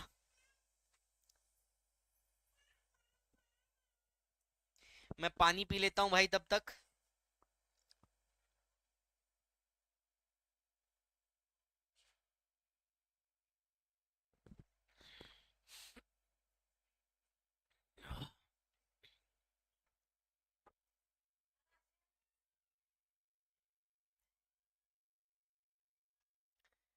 फटाफट से जवाब दीजिएगा भाई, इसका सही उत्तर क्या रहने वाला है। तो देखिएगा भाई, सबसे पहले मैं आपको बता देता हूं, भारत और विश्व का जो तैरता हुआ राष्ट्रीय उद्यान है वो है किबिल लामजाओ। ठीक है भाई, ये मणिपुर के अंदर पड़ता है। कहां पर पड़ता है, ये मणिपुर के अंदर पड़ता है भाई। बहुत महत्वपूर्ण प्रश्न है, बहुत बार एग्जाम में आता है भाई। किबुल लामजाओ राष्ट्रीय उद्यान, और ये कहां पर पड़ता है भाई, ये पड़ता है मणिपुर के अंदर। कहां पर पड़ता है भाई, ये पड़ता है मणिपुर के अंदर। तो ये ध्यान रख लेना भाई, यहां से प्रश्न आता ही आता है। उसके बाद देखिएगा भाई, जो नागरहोल राष्ट्रीय उद्यान है, जो नागरहोल राष्ट्रीय उद्यान है, ये पड़ता है भाई कर्नाटक के अंदर। कहां पड़ता है, ये कर्नाटक के अंदर पड़ता है भाई। ठीक है भाई, अगर आपसे पूछा जाए नामदफा राष्ट्रीय उद्यान, ये कहां पड़ता है भाई, ये पड़ता है अरुणाचल प्रदेश में। कहां पड़ता है, ये अरुणाचल प्रदेश में। ठीक है भाई, अगर आपसे पूछा जाए काजीरंगा राष्ट्रीय उद्यान, ये कहां पड़ता है भाई, ये पड़ता है असम के अंदर। कहां पड़ता है भाई, ये असम के अंदर। लेकिन हमारा जो राइट आंसर क्या है, वो किबुल लामजाओ है। ठीक है भाई, क्या है भाई, किबुल लामजाओ। किबुल लामजाओ कहां पड़ता है, मणिपुर के अंदर पड़ता है। समझ में आ गया भाई। अब जितने भी महत्वपूर्ण राष्ट्रीय उद्यान है, जो एग्जाम की दृष्टि से महत्वपूर्ण है, मेरा प्रयास रहेगा मैं वो सारे के सारे क्लास में आपको करवा दूं भाई। चीजें क्लियर यहां तक, चलो भाई। अब देखिएगा भाई, कार्बेट राष्ट्रीय उद्यान कहां पड़ता है, उत्तराखंड के अंदर पड़ता है। कहां पड़ता है भाई, कार्बेट, जिम कार्बेट राष्ट्रीय उद्यान। ठीक है भाई, जिम कार्बेट राष्ट्रीय उद्यान कहां पड़ता है, उत्तराखंड में। कान्हा राष्ट्रीय उद्यान कहां पड़ता है, मध्य प्रदेश में पड़ता है। दुधवा राष्ट्रीय उद्यान कहां पड़ता है, उत्तर प्रदेश में पड़ता है। राजाजी राष्ट्रीय उद्यान कहां पड़ता है, उत्तराखंड में पड़ता है। नामदफा राष्ट्रीय उद्यान कहां पड़ता है, अरुणाचल प्रदेश में पड़ता है। काजीरंगा राष्ट्रीय उद्यान कहां पड़ता है भाई, असम में पड़ता है। दाचीग्राम राष्ट्रीय उद्यान कहां पड़ता है, जम्मू एंड कश्मीर में पड़ता है। बेतला राष्ट्रीय उद्यान कहां पड़ता है, झारखंड में पड़ता है। बांदीपुर राष्ट्रीय उद्यान कहां पड़ता है, कर्नाटक में पड़ता है। और सरिस्का राष्ट्रीय उद्यान कहां पड़ता है, राजस्थान में पड़ता है। कहां पड़ता है भाई, राजस्थान में। ये जितने भी मैंने राष्ट्रीय उद्यान करवाए हैं, ये हरियाणा हरियाणा नहीं भाई, ये इंडिया लेवल के एग्जाम होते हैं। सभी राष्ट्रीय उद्यानों का कभी न कभी एक प्रश्न आया हुआ है। तो ये तो सोचना ही मत कि यहां से प्रश्न नहीं आएगा, सारे के सारे करने हैं भाई। समझ में आ गया भाई। आगे देखिएगा, गिर राष्ट्रीय उद्यान कहां पड़ता है, गुजरात में पड़ता है। बांधवगढ़ राष्ट्रीय उद्यान है, मध्य प्रदेश में पड़ता है। पेरियार राष्ट्रीय उद्यान कहां पड़ता है, केरल में पड़ता है। सुंदरवन जो है वो कहां पड़ता है, पश्चिम बंगाल में पड़ता है। सुल्तानपुर आपको पता है हरियाणा के अंदर पड़ता है भाई।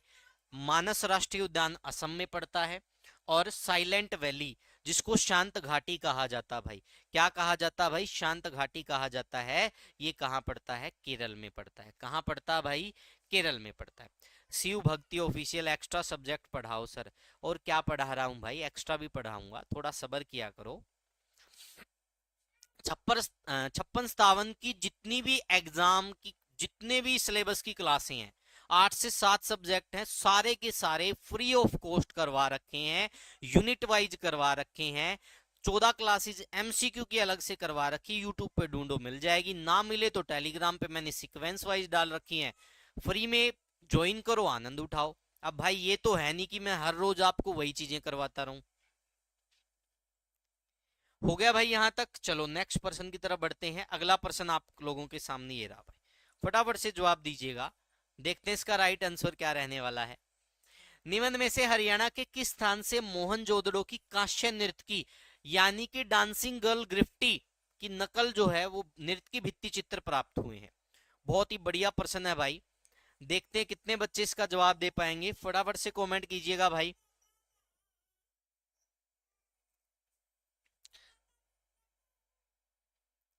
देखते हैं कितने बच्चे जवाब देंगे भाई, बहुत ही बढ़िया प्रश्न है, फटाफट से कमेंट करके बताइएगा भाई।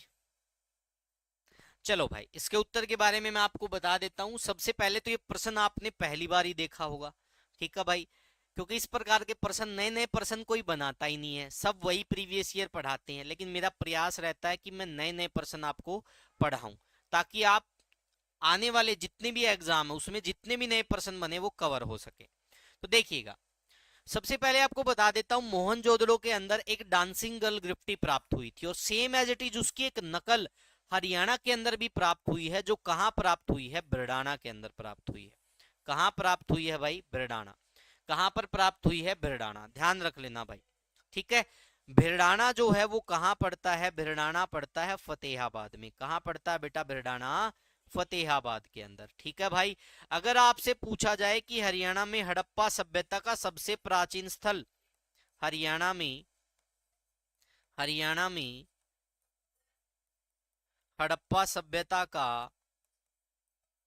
हड़प्पा सभ्यता का सबसे प्राचीन स्थल, सबसे प्राचीन स्थल, तो कौन सा भाई?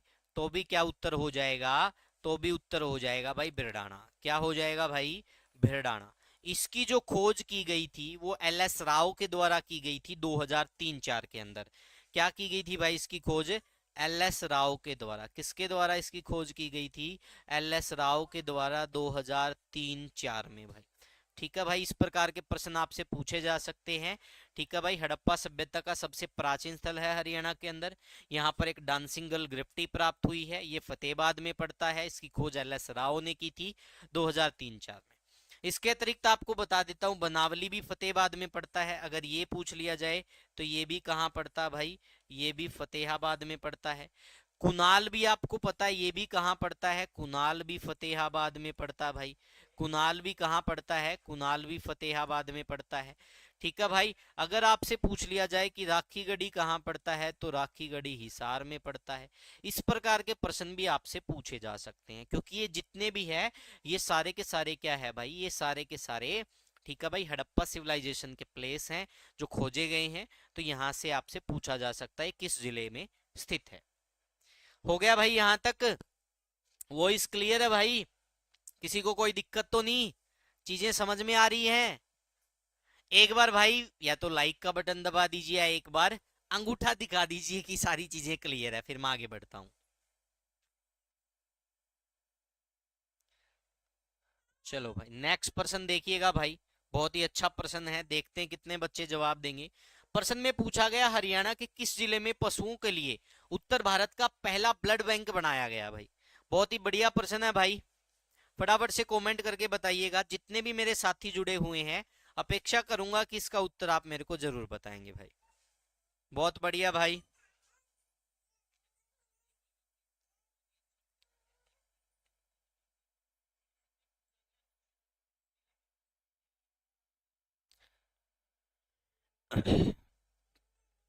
चलो भाई फटाफट से क्लास को कवर कर लेते हैं भाई, ताकि जल्दी से क्लास खत्म भी हो जाए। बहुत बढ़िया भाई। चलो, हरियाणा के किस जिले में पशुओं के लिए उत्तर भारत का पहला ब्लड बैंक बनाया गया? तो हरियाणा में उत्तर भारत का जो पशुओं के लिए पहला ब्लड बैंक बनाया गया वो हिसार में बनाया गया। कहां पर बनाया गया भाई? वो हिसार के अंदर बनाया गया। इसके अतिरिक्त आपको पूछ लिया जाए कि हरियाणा में भैंस अनुसंधान संस्थान कहाँ है? भैंस अनुसंधान संस्थान, तो ये भी आपको पता है कहाँ है भाई? ये भी आपको पता है, हिसार में। अगर आपसे पूछ लिया जाए अस्सो अनुसंधान संस्थान, क्या पूछ लिया जाए भाई? अस्सो अनुसंधान संस्थान, तो ये भी कहाँ है भाई? ये भी हिसार के अंदर है। इसके अतिरिक्त आपसे पूछ लिया जाए भाई, जो भैंस की एक नस्ल होती है मुर्रा नस्ल भाई, जिसको काला सोना भी कहा जाता है हरियाणा में, ठीक है भाई, उसके लिए, मुर्रा भैंस के लिए अनुसंधान एवं रिसर्च सेंटर है, वो कहां पर है? अगर आपसे पूछा जाए भाई मुर्रा नस्ल के लिए, मुर्रा भैंस के लिए, ठीक है भाई, क्या हो जाएगा? अनुसंधान केंद्र। तो अगर ये पूछ लिया जाए तो ये कहाँ है भाई? ये हिसार में ही पड़ता है, खांडा खेड़ी में। ठीक है भाई, खांडा खेड़ी नारनौंद के पास है, वहां पर ये पड़ता है भाई। ये भी कहाँ है? हिसार में भाई। तो ठीक है, इस प्रकार के प्रश्न आपसे पूछे जा सकते हैं मुर्रा भैंस के लिए। और मुर्रा भैंस को क्या कहा जाता है हरियाणा में? ब्लैक गोल्ड कहा जाता है, काला सोना। ठीक है भाई, क्या कहा जाता है? ब्लैक गोल्ड कहा जाता है। चीजें क्लियर भाई? समझ में आ गया यहां तक? आगे बढ़े भाई।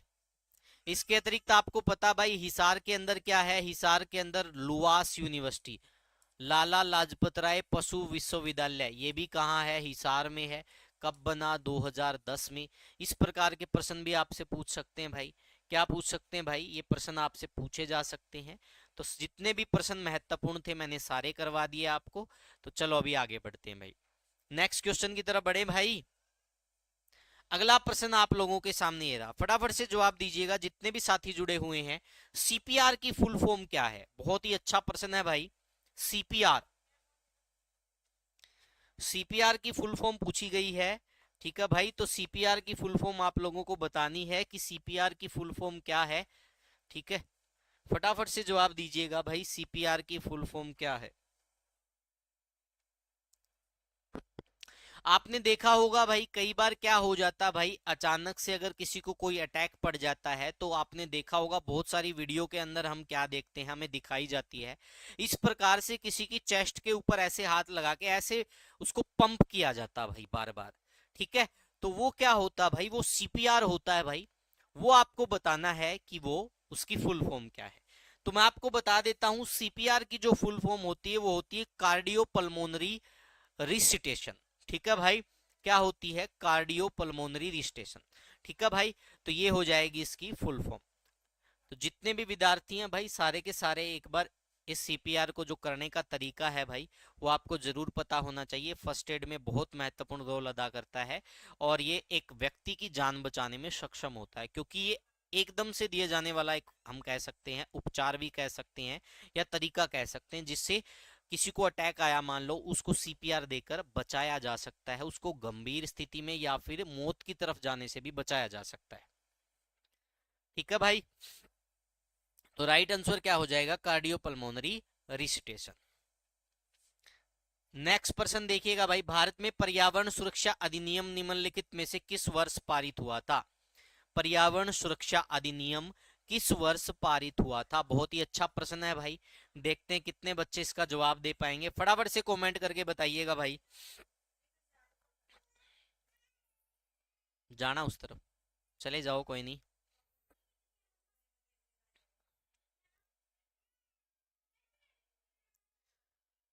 बताइएगा भाई इसका उत्तर क्या रहने वाला है। भारत में पर्यावरण सुरक्षा अधिनियम, इसको छत्ता विधान अधिनियम भी कहा जाता है भाई। इसको क्या कहा जाता है? छत्ता विधान अधिनियम भी कहा जाता है। वैसे मैं आपको बता देता हूं, अगर आपसे पूछा जाए भारतीय वन्यजीव अधिनियम, अगर आपसे पूछा जाए वन्यजीव अधिनियम, क्या पूछा जाए भाई? वन्यजीव संरक्षण अधिनियम। क्या पूछा जाए भाई? वन्यजीव संरक्षण अधिनियम। अगर आपसे पूछा जाए वन्यजीव संरक्षण अधिनियम तो राइट आंसर क्या हो जाएगा? 1972। अगर आपसे पूछा जाए पर्यावरण सुरक्षा अधिनियम या फिर पर्यावरण संरक्षण अधिनियम, क्या पूछा जाए भाई? पर्यावरण संरक्षण अधिनियम। तो इसका राइट आंसर क्या हो जाएगा भाई? इसका राइट आंसर हो जाएगा 1986। अगर आपसे पूछा जाए एलिफेंट परियोजना, अगर आपसे क्या पूछा जाए भाई? एलिफेंट परियोजना, क्या पूछा जाए भाई? एलिफेंट परियोजना। तो एलिफेंट परियोजना कब लागू हुई थी? ये एलिफेंट परियोजना लागू हुई थी 1992 में। अगर आपसे पूछा जाए टाइगर प्रोजेक्ट, क्या पूछा जाए भाई? आपसे पूछा जाए टाइगर प्रोजेक्ट, तो टाइगर प्रोजेक्ट कब लागू हुआ? टाइगर प्रोजेक्ट लागू हुआ 1973 में भाई। ठीक है भाई, तो चीजें क्लियर समझ में आ गया। जितने भी प्रश्न यहां से बनते थे भाई, सारे के सारे मैंने आपको करवा दिए हैं। ठीक है, इसके अतिरिक्त कुछ और अधिनियम रह गए, वो भी मैं आपको करवा देता हूं। ठीक है भाई, हो गया सभी का। वन संरक्षण अधिनियम पूछा जाए तो 1980 आ जाएगा। वन्य जीव संरक्षण अधिनियम आ जाए तो 1972 आ जाएगा। पर्यावरण संरक्षण अधिनियम आ जाए तो 1986 आ जाएगा। एलिफेंट परियोजना आ जाए, हाथी परियोजना, तो 1992 आ जाएगा। टाइगर प्रोजेक्ट आ जाए तो 1973 आ जाएगा। क्या आ जाएगा भाई? 1973 भाई। चीजें क्लियर? आगे देखिएगा भाई, अगर आपसे पूछा जाए जल प्रदूषण निवारण एवं नियंत्रण अधिनियम, तो ये कब आया? 1974 में। अगर आपसे पूछा जाए वायु प्रदूषण निवारण एवं नियंत्रण अधिनियम, तो ये कब आया? 1981 में। अगर आपसे पूछा जाए वन संरक्षण अधिनियम, तो ये कब आया? 1980 में। अगर आपसे पूछा जाए जैव विविधता अधिनियम, जैव विविधता संरक्षण अधिनियम अगर आपसे पूछा जाए, तो ये कब आया भाई? 2002 में आया। ये कब आया? 2002 में आया था। कब आया था ये? 2002 में। पंखा चलाऊंगा तो आवाज आओगी माँ क्लास में। कुर्सी का हल्के उरे बैठ जाएगा। हो गया भाई सभी का? चीजें क्लियर यहां तक?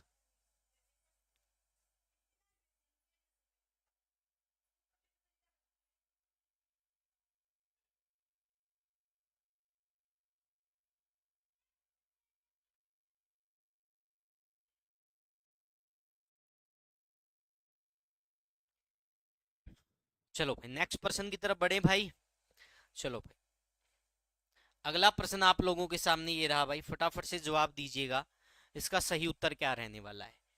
एफएमसीजी का पूर्ण रूप क्या है?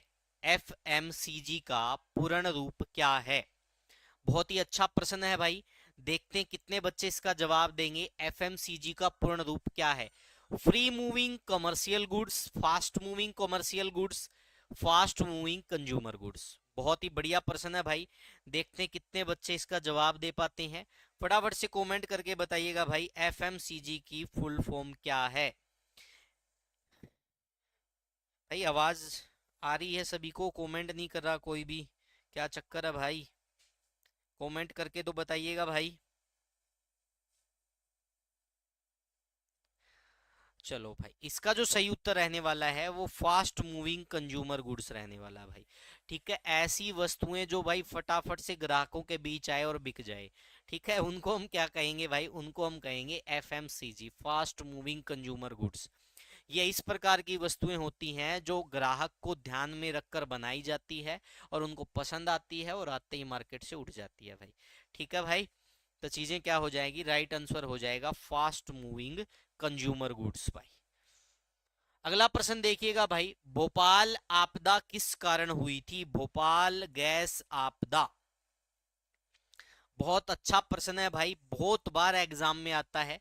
तो आप सभी को पता है भाई, भोपाल गैस आपदा है ये हुई थी 2-3 दिसंबर को। कौन से ईयर में? 1984 में भाई। किस कारण से हुई थी? गैस के रिसाव के कारण। कौन सी गैस का रिसाव? Methyl isocyanate. कौन सी गैस का रिसाव भाई? Methyl isocyanate. ठीक है भाई, मिथाइल आइसोसाइनेट गैस के रिसाव के कारण क्या हुई थी? ये घटना हुई थी भाई।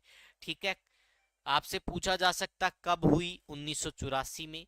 अब आपसे यह भी पूछा जा सकता है कि जो गैस रिसाव है वो किस प्रकार की आपदा का भाग है? तो ये क्या हो जाएगा भाई? ये किस प्रकार की, ठीक है भाई, किस प्रकार की हो गया भाई? तो ये हो गया, या तो मैन मेड में आ जाएगी, किस में आ जाएगी भाई? या तो मैन मेड में या फिर किस में आएगी भाई, या फिर केमिकल भाई, या फिर किस में आ जाएगी भाई, या तो मैन मेड में, या फिर किस में आ जाएगी भाई, केमिकल में, यानी रासायनिक आपदा। या तो हम क्या कहेंगे भाई, या तो हम कहेंगे मानव जनित आपदा, या फिर क्या कहेंगे भाई, रासायनिक आपदा। ठीक है, दोनों प्रकार से इसके आ सकते हैं भाई। चीजें क्लियर, समझ में आ गया भाई? आगे बढ़े नेक्स्ट पर्सन की तरफ।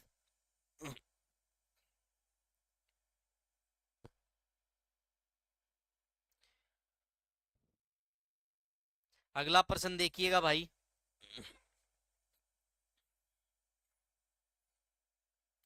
चलो भाई, एक बार मैं आपको बता देता हूं, इसका स्ट्रक्चर दिखा देता हूं। देखो, यूनियन कार्बाइड इंडिया लिमिटेड, ये वो जगह है जहां पर ये कीटनाशक संयंत्र था, जहां पर ये घटना घटी थी भाई। ठीक है, तो ये हो जाएगा राइट आंसर भाई। नेक्स्ट पर्सन देखिएगा भाई। पशुओं में चीचड़ी बुखार का रोग होता है। बहुत ही अच्छा प्रश्न है भाई, देखते हैं कितने बच्चे इसका जवाब दे पाएंगे। पशुओं में चीचड़ी बुखार, पशुओं में चीचड़ी बुखार है। ठीक है भाई, टिक फीवर भी कहा जाता है इसको। ये किसके कारण होता है? पशुओं में चीचड़ी बुखार किसके कारण होता है? तो जो पशुओं में चीचड़ी बुखार है वो प्रोटोजोआ के कारण होता है। किसके कारण होता है भाई? प्रोटोजोआ के कारण होता है। इसको टिक फीवर भी कहा जाता है। इसको क्या कहा जाता है? टिक फीवर। ठीक है, इसको क्या कहा जाता है भाई? टिक फीवर। अब आपको पता है, अगर आपसे पूछ लिया जाए कि विषाणु के द्वारा, ठीक है भाई, विषाणु के द्वारा अगर आपसे पूछ लिया जाए भाई, ठीक है, यहां पे मैं लिख देता हूं चीचड़ी, चीचड़ी बुखार, इसी को क्या बोलते हैं? टिक फीवर। इसी को क्या बोलते हैं? टिक फीवर। ठीक है, अगर आपसे पूछ लिया जाए कि विषाणु के द्वारा किस प्रकार का फीवर होता है या क्या रोग होते हैं, तो विषाणुओं के द्वारा आपको पता है मुंह पका व खुर पका, मुंह पका एवं खुर पका, मुंह पका एवं खुर पका। और क्या कह सकते हैं? पोकनी। पोकनी क्या होता है? रिंडर पेस्ट होता है, ये भी वायरस के कारण होता है। या फिर हम कह सकते हैं मुर्गियों में रानीखेत बीमारी। ठीक है भाई, मुर्गियों में जो रानीखेत बीमारी होती है, मुर्गियों में रानीखेत बीमारी, ये भी किसके कारण होती है भाई? ये भी वायरस के कारण होती है। तो इस प्रकार के प्रश्न आपसे पूछे जा सकते हैं भाई। विषाणु के द्वारा मुंह पका और खुरपका रोग होता है। पोकनी रोग, जिसको रिंडर पेस्ट भी बोला जाता है, ठीक है, वो भी इसके कारण होता है। मुर्गियों में रानीखेत बीमारी होती है, वो भी एक वायरस के कारण होती है। लेकिन चीचड़ी बुखार जो होता है वो प्रोटोजोआ के कारण होता है। किसके कारण होता है भाई? प्रोटोजोआ के कारण। समझ में आ गया भाई सभी को? चलो भाई, नेक्स्ट पर्सन की तरफ बढ़ते हैं। अगला प्रश्न आप लोगों के सामने ये रहा। निम्नलिखित में से किसे मानव शरीर की जैव रासायनिक प्रयोगशाला के रूप में भी जाना जाता है? ठीक है भाई, फटाफट से बताइएगा प्रश्न क्या पूछा गया है। ठीक है भाई, which of the following is also known as the biochemical laboratory of a human body? ठीक है भाई, मनुष्य के जो शरीर की जैव रासायनिक प्रयोगशाला के रूप में किसको जाना जाता है? इसका एक सिंपल एग्जांपल मैं आपको देता हूं भाई। जब भी कोई व्यक्ति मान लो किसी विषाक्त पदार्थ के खाने के कारण जिसकी डेथ हो जाती है, तो उसके पोस्टमार्टम में लीवर को चेक किया जाता है भाई। तो स्वाभाविक सी बात है, इसका राइट आंसर क्या हो जाएगा? लीवर भाई। क्या हो जाएगा भाई? लीवर। ठीक है, क्योंकि जैव रासायनिक प्रयोगशाला के रूप में किसको माना जाता भाई? लीवर को। लीवर शरीर की सबसे बड़ी ग्रंथि भी होती है, ये भी आपसे पूछ सकते हैं। शरीर की सबसे बड़ी ग्रंथि, शरीर की सबसे बड़ी ग्रंथि, largest gland of human body, ठीक है भाई, वो क्या होती है? लीवर होती है। ठीक है भाई, समझ में आ गया यहां तक? चीजें क्लियर? चलो भाई, नेक्स्ट पर्सन की तरफ बढ़ते हैं। इसका वेट भी पूछ सकते हैं, 1.2 kg टू 1.6 kg हो सकता है लीवर का। अगला प्रश्न देखिएगा भाई। भारतीय दंड संहिता यानी आईपीसी, ठीक है भाई, की धारा 377 क्या परिभाषित करती है? बहुत ही अच्छा प्रश्न है, देखते हैं कितने बच्चे इसका जवाब दे पाते हैं। फटाफट से कमेंट करके बताइएगा भाई, भारतीय दंड संहिता की धारा 377 क्या परिभाषित करती है? सैरोगेसी, महिलाओं का मंदिर में प्रवेश, अप्राकृतिक अपराधों को गैर कानूनी घोषित करना, या फिर 3 तलाक। तो इसका जो राइट आंसर है वो क्या हो जाएगा भाई, ऐप, इसका राइट आंसर क्या हो जाएगा, अप्राकृतिक अपराधों को गैर कानूनी घोषित करना। अब मैं भारतीय दंड संहिता के बारे में आपको बता देता हूं भाई। अगर आपसे पूछ लिया जाए कि ये कब अधिनियमित की गई, अगर आपसे पूछ लिया जाए ये कब अधिनियमित की गई, अगर अधिनियमित की बात आएगी तो क्या आ जाएगा भाई, 6 अक्टूबर 1860 को। ठीक है भाई। अगर आती है बात लागू की कि कब लागू की गई, तो लागू की गई 1 जनवरी 1862 को। कब लागू की गई, 1 जनवरी 1862 को। ठीक है भाई। आईपीसी के बारे में आपसे पूछा जा सकता है, भारतीय दंड संहिता कब अधिनियमित की गई, 6 अक्टूबर 1860 को। कब लागू की गई, 1 जनवरी 1862 को। ठीक है भाई। इसके अतिरिक्त पूछ सकते हैं इसकी धारा 377 क्या परिभाषित करती है, ये करती है अप्राकृतिक अपराधों को गैर कानूनी घोषित करना। क्या करती है भाई, ये अप्राकृतिक अपराधों को गैर कानूनी घोषित करना। ठीक है भाई, किसके अंतर्गत है, धारा 377 के अंतर्गत है। नेक्स्ट प्रश्न की तरफ बढ़ते हैं भाई। अगला प्रश्न है, भारतीय न्यायिक प्रणाली में PIL का क्या अर्थ है, PIL। बहुत बढ़िया प्रश्न है भाई, देखते हैं कितने बच्चे जवाब दे पाएंगे। फटाफट से कमेंट करके बताइएगा भाई। ए में दिया गया है periodic individual litigation, public interest litigation, periodic interest litigation, private interest licence. बहुत ही अच्छा प्रश्न है, देखते हैं कितने विद्यार्थी इसका जवाब देंगे भाई। PIL का क्या अर्थ है, तो सभी विद्यार्थियों को मैं यहां पर बता देता हूं भाई। PIL का मतलब होता है पब्लिक इंटरेस्ट लिटिगेशन। आपने देखा होगा जनहित याचिका, हिंदी में क्या हो जाएगा, जनहित याचिका। यानी कि जो भारतीय न्यायिक प्रणाली है उसके द्वारा, भारतीय न्यायालय के द्वारा सभी लोगों को एक अधिकार दिया गया है PIL का, यानी कि पब्लिक इंटरेस्ट लिटिगेशन का, जिसको जनहित याचिका कहा जाता है। ठीक है भाई। यानी ऐसा कोई भी मुद्दा हो जिसपे सार्वजनिक तौर पर बहुत सारी चीजें प्रभावित होती हैं, ठीक है, उसको उस दौरान पब्लिक को यह अधिकार है जनहित याचिका लगाने का, तो वो हो गया पब्लिक इंटरेस्ट लिटिगेशन। इसको जनहित याचिका कहा जाता है। ये PIL की क्या है, फुल फॉर्म है, पब्लिक इंटरेस्ट लिटिगेशन। नेक्स्ट प्रश्न की तरफ बढ़ते हैं भाई। नानकचंद शर्मा ने किस शब्द के आधार पर हरियाणा शब्द के विकास का संकेत दिया। बहुत ही बढ़िया प्रश्न है भाई। आयनिक, अरण्यम, अहिराणा, हरिधान्य। फटाफट से कमेंट करके बताइएगा भाई, जितने भी विद्यार्थी जुड़े हुए हैं सभी का कमेंट आना चाहिए। देखते हैं कितने बच्चे इसका जवाब दे पाएंगे भाई। तो यहां पर मैं आपको बता देता हूं भाई, नानकचंद शर्मा के अनुसार जो है हरियाणा शब्द के विकास का जो संकेत है वो कौन सा शब्द है, वो आयनिक शब्द है। वो कौन सा शब्द है भाई, वो आयनिक शब्द है। ये PYQ है, तो इसको अच्छे तरीके से कर लेना भाई। क्या है ये, प्रीवियस एग्जाम क्वेश्चन है, तो इसको आप अच्छे से कवर कर लेना। ठीक है भाई। नानकचंद शर्मा के किस शब्द के आधार पर हरियाणा शब्द के विकास का संकेत दिया है, तो आयनिक शब्द के आधार पर इन्होंने क्या दिया है, ये संकेत दिया है। नेक्स्ट प्रश्न देखिएगा भाई, थोड़ी और डिटेल है, देखो। महाराज कृष्ण द्वारा हरियाणा को क्या नाम से संबोधित किया गया, हरना या हवम, जिसका अर्थ होता है लूटपाट। रोहतक के बोहर शिलालेख में हरिअंक लिखा गया है भाई। धरणीधर की पुस्तक अखंड प्रकाश में हरिबंका या फिर हरिबाणक लिखा गया है, मोस्ट इंपोर्टेंट है भाई। राहुल सांकृत्यान द्वारा हरियाणा हरिधान्क्य या फिर हरिधानक। डॉक्टर बुद्ध प्रकाश द्वारा प्रतिपादित है अभिरियाणा। जदुनाथ सरकार द्वारा हरियाल या फिर हरियाला। डॉक्टर HR गुप्ता के द्वारा आर्यना। और गिरीश चंद्र अवस्थी, इसको GC अवस्थी कह सकते हैं, इनके द्वारा ऋग्वेद से उत्पन्न।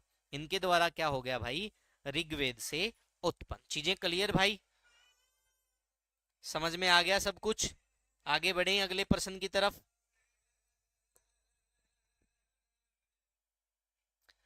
चलो भाई नेक्स्ट प्रश्न की तरफ बढ़ते हैं। अगला प्रश्न ये रहा, बहादुरगढ़ का प्राचीन नाम क्या है। फटाफट से कमेंट करके बताइएगा भाई, जितने भी बच्चे जुड़े हुए हैं, कि बहादुरगढ़ का प्राचीन नाम क्या है। ठीक है भाई, बहादुरगढ़ का प्राचीन नाम क्या है। तो चलो जितने भी ऑप्शन दिए गए हैं सबको कवर कर लेते हैं भाई साथ के साथ। शरण्यावत का प्राचीन नाम अगर हम देखें तो यानी कुरुक्षेत्र का संबंध हो गया। कुरुक्षेत्र का प्राचीन नाम बहुत सारी जगह इसका वर्णन मिलता है। ठीक है भाई। कन्नौड़ किसका प्राचीन नाम हो गया भाई? महेंद्रगढ़ का। कन्नौड़ किसका हो गया भाई? महेंद्रगढ़ का। अगर आपसे खड़ियल पूछा जाए तो ये किसका हो गया भाई? एलनाबाद का, जो सिरसा में पड़ता है। ठीक है भाई। अगर आपसे सराफाबाद पूछा जाए तो ये किसका हो गया? बहादुरगढ़ का। ठीक है भाई। अगर आपसे नर राष्ट्र पूछा जाए तो ये किसका हो गया भाई? नारनौल का। ये किसका हो गया भाई? नारनौल का। तो चीजें क्लियर भाई। ये तो इस यहाँ पर राइट आंसर हमारा क्या हो जाएगा? सराफाबाद। राइट आंसर क्या हो जाएगा हमारा? सराफाबाद हो जाएगा भाई। समझ में आ गया भाई? राइट आंसर क्या हो जाएगा? बहादुरगढ़ का प्राचीन नाम क्या है? तो सराफाबाद। क्या है प्राचीन नाम बहादुरगढ़ का? सराफाबाद। नेक्स्ट प्रश्न देखिएगा भाई। बीमा अधिनियम संपूर्ण भारत के संपूर्ण बीमा व्यवसाय पर लागू होता है। मोस्ट इंपोर्टेंट प्रश्न है भाई। ठीक है। इंश्योरेंस का टॉपिक है ग्रुप 56-57 के अंतर्गत, तो इसलिए मैंने ये प्रश्न आपको मैं करवा रहा हूं। महत्वपूर्ण प्रश्न है। बताइएगा बीमा अधिनियम भारत में कब लागू हुआ था? तो बीमा अधिनियम है जो भारत में कब अधिनियमित हुआ था? तो ये सन 1938 में अधिनियमित हुआ था। तो राइट आंसर क्या हो जाएगा भाई? 1938। राइट आंसर क्या हो जाएगा हमारा? 1938। आज की कक्षा का आखिरी प्रश्न है भाई। नारनौल क्षेत्र तीन ओर से किस प्रदेश की सीमाएं लगती हैं भाई? बहुत ही बढ़िया प्रश्न है भाई। आज की कक्षा का आखिरी प्रश्न है। अगर आप मेरे साथ जुड़े रहोगे तो आपको जरूर मैं हर रोज पढ़ाऊंगा। अगर आपको पढ़ाने में ही मजा नहीं, पढ़ने में ही मजा नहीं आता, तो फिर भाई मैं कुछ कर नहीं सकता। नारनौल क्षेत्र के तीन ओर किस प्रदेश की सीमाएं लगती हैं? तो आप लोगों को क्लियर है भाई। महेंद्रगढ़ का जो इलाका है वो लगभग हमारे यहाँ नीचे की तरफ है भाई। ठीक है। और इस तरफ से हम देखते हैं भाई, तो यहाँ पर जो सीमाएं लगती हैं वो किसकी लगती है? तीन तरफ से राजस्थान की लगती है। किसकी लगती है भाई? राजस्थान की। वैसे भी आपको पता है भाई, हरियाणा की सबसे ज्यादा सीमा राजस्थान के साथ ही लगती है। ठीक है। तो इसका राइट आंसर क्या हो जाएगा? राजस्थान। क्या हो जाएगा? राजस्थान। तो भाई ये थी आज की हमारी क्लास। कमेंट करके जरूर बताइएगा क्लास खत्म होने के बाद। अभी नहीं बताना भाई कि आपको क्लास कैसी लगी। दूसरी बात मैं आपको बता देता हूं, अगर आपको चाहिए पीडीएफ भाई इन सभी क्लासेज की, तो आप मेरे को मैसेज कर सकते हैं व्हाट्सएप पर 95-181-98-050। अगर आपको सभी सब्जेक्ट की पीडीएफ सीक्वेंस वाइज चाहिए, सभी सब्जेक्ट की PDF plus video, plus video, और वो भी सीक्वेंस वाइज, तो वो आपको मिलेगी मेरे टेलीग्राम चैनल पर। और मेरे टेलीग्राम चैनल का नाम क्या है भाई? मेरे टेलीग्राम चैनल का नाम है free education with Bhargav sir. Free education with Bhargav sir. आप free education with Bhargav sir को सर्च कीजिएगा टेलीग्राम पर। आपको सभी सब्जेक्ट की वीडियो है कंप्लीट फ्री ऑफ कॉस्ट मिल जाएगी। सभी सब्जेक्ट की पीडीएफ मिल जाएगी, टॉपिक वाइज मिलेगी, सीक्वेंस वाइज मिलेगी। ठीक है। जहां भी एक टॉपिक यानी एक सब्जेक्ट खत्म होता है वहां पर मैंने उसको पिन कर रखा है, तो पिन मैसेज में आप डायरेक्ट शुरुआत से लग सकते हैं भाई। लगभग हरियाणा जीके की 250 या 200 क्लासेज पड़ी हुई हैं। ग्रुप 56-57 की तकरीबन यूनिट वाइज के हिसाब से देखें तो 60 क्लासें मैंने डाल रखी हैं सभी सब्जेक्ट की। ठीक है भाई। तो यहां तक चीजें क्लियर। आज की क्लास आपको कैसी लगी एक बार कमेंट करके जरूर बताइएगा।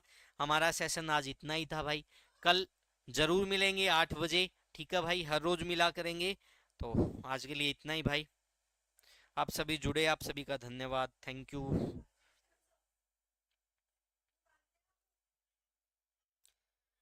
चलो भाई अभी सेशन को एंड करते हैं और कल मिलते हैं।